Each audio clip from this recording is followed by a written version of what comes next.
Consider it pure joy, my brothers and sisters, whenever you face trials of many kinds, because you know that the testing of your faith produces perseverance. Let perseverance finish its work, so that you may be mature and complete, not lacking anything. Greeting, guys. It is me here with a message of the kingdom of heaven. Guys, I've already started with this short series.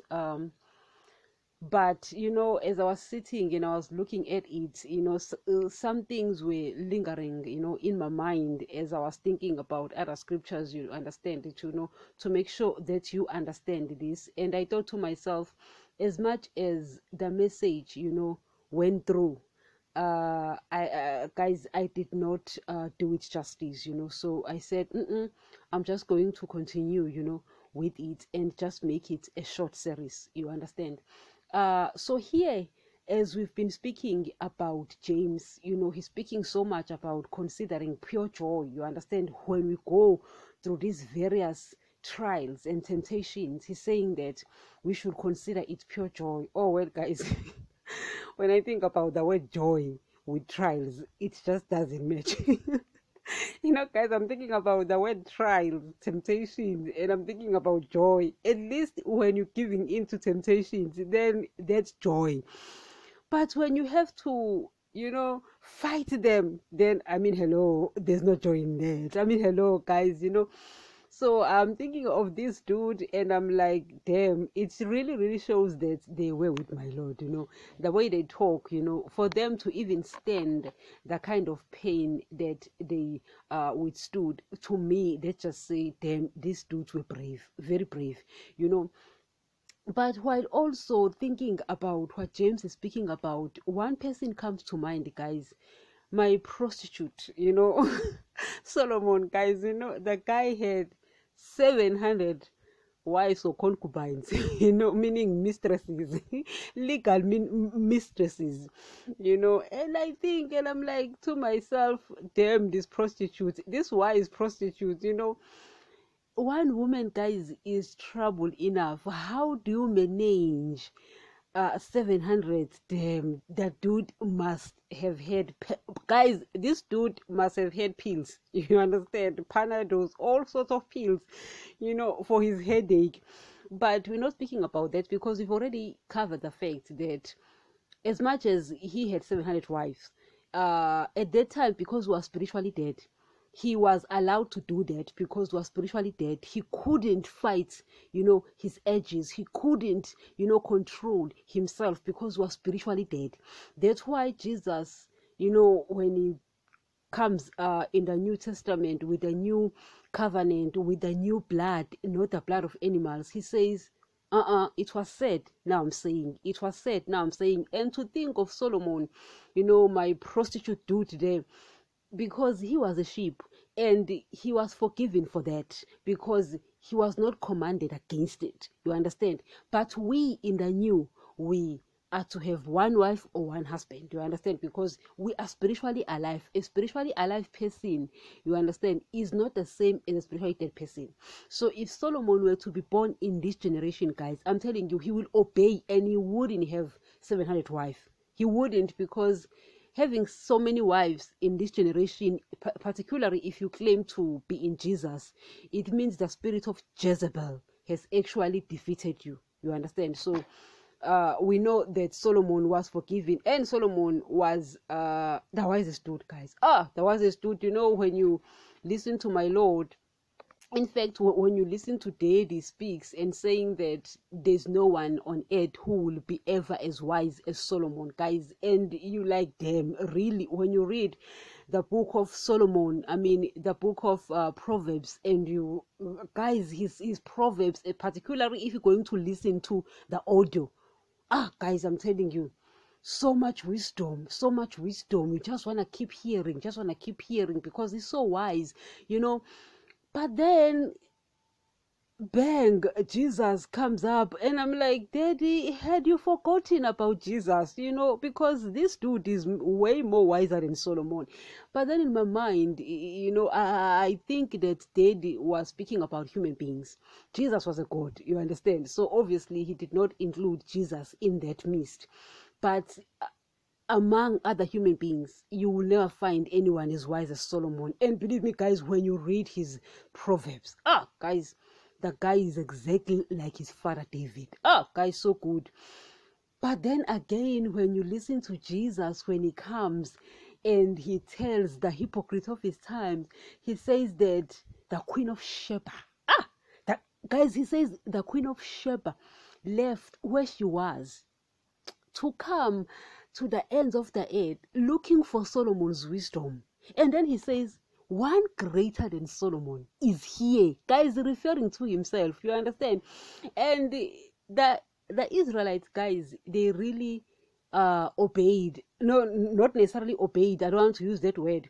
But they thought, great of Solomon and David, but they did not want to acknowledge that Jesus is more than that, and Jesus is actually explaining to them that I am actually greater than Solomon. I'm actually greater than David, because he poses this question to them.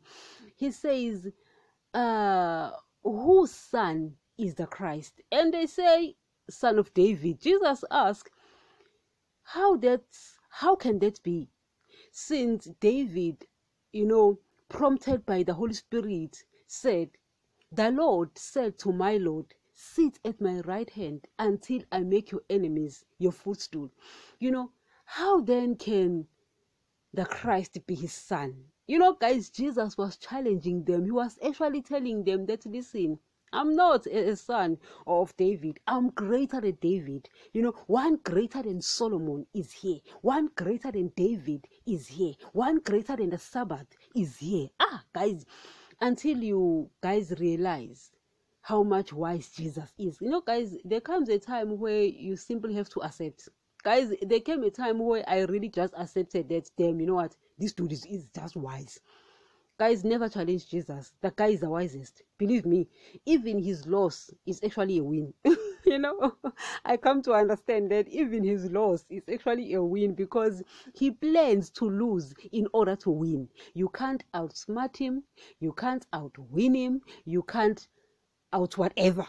Guys, there is this show, the reality show called Survivor. I usually watch it. I enjoy a lot, and I look at those people thinking that they are smart until they are voted out, and then they'll be like, what? Guys, never, guys, think that you are smarter than Jesus. He will outwit you, he will outsmart you, and he will outwin you. All the out, he will do it to you. You understand?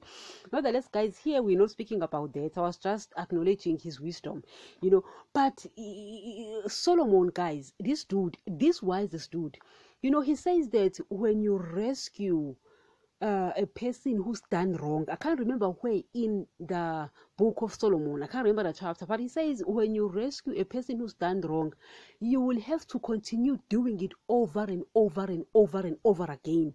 You understand? Because we see, guys, with parents, no parent wants to see their children suffering. Hence, when our children are doing wrong things, we don't want them to feel the pain, and instead we want to feel that pain. Not realizing that depriving the child from feeling the pain, you are actually depriving the child wisdom. How do I mean? Guys, when he's done wrong, spank the child. When he's done, do not spare that rod. If he's done something so huge, let him go to jail. Let him live there. Let him feel the pain, because when he feels the pain, he sits and it's like, damn, I'm not doing this thing again. Guys, sometimes you find people, I'm talking about honest Christians or honest, naive Christians. They will be like, oh, well, because you've done wrong, I forgive you. Guys, forgiveness does not cancel punishment. If you've done wrong, punish. Forgive, then punish. Because through punishment, you learn, guys, the consequences. from that pain of punishment, you learn, guys, the consequences of your actions. Guys, as it is, we live in a generation that just does not know anything about consequences of their actions. They think that they can just do their own things and just ask for forgiveness and delete whatever. You find the so-called Christians going to church, and to them it's like, I'm canceling my sins. You can't. The only way to cancel an action is to not do it at all, because saying you're sorry does not cancel what you've done. You need to feel the pain in order to not do that thing again. Hence, sometimes you find, these people, thinking that as long as they have asked for forgiveness, then it's over. Guys, they can't change. You see, guys, you need to remember something about the brain.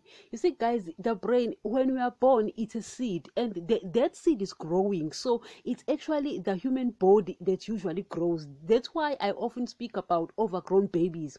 Human beings are like overgrown babies, because whatever we learn at school is just for the work environment. But guys, about life, guys, that's why you find people suck at life. You find lawyers, they suck at life. You find doctors, they suck at life. Guys, you find teachers, they suck at life. Guys, you find police, they suck at life. But in their workplace, in their work environment, guys, they get so much recognition. But in life, they suck. You understand? Why? It's because these are overgrown babies. The body has grown so much, it's so huge, and the things we learn from school, they only help in the work environment. But in life, no. We suck. You understand? So what happens is that when we are born, it's this seed. This seed grows, but the brain is studying the dynamics of the body. You understand? The tendencies of the body. And then when it does, it takes that as knowledge. Guys, the body is already wrong, but the brain takes that guys, as knowledge. So until you feel this pain, when you are now feeling the pain of punishment because of what you've done, you are now learning, damn, I'm not going to do this thing again. Why? Because you felt the pain. So do not spare that road.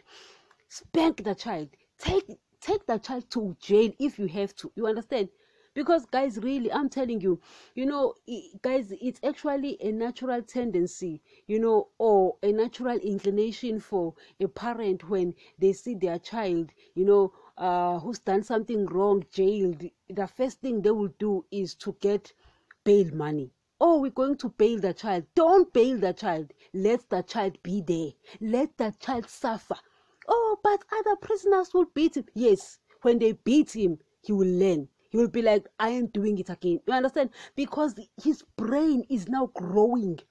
His brain, he's now learning something.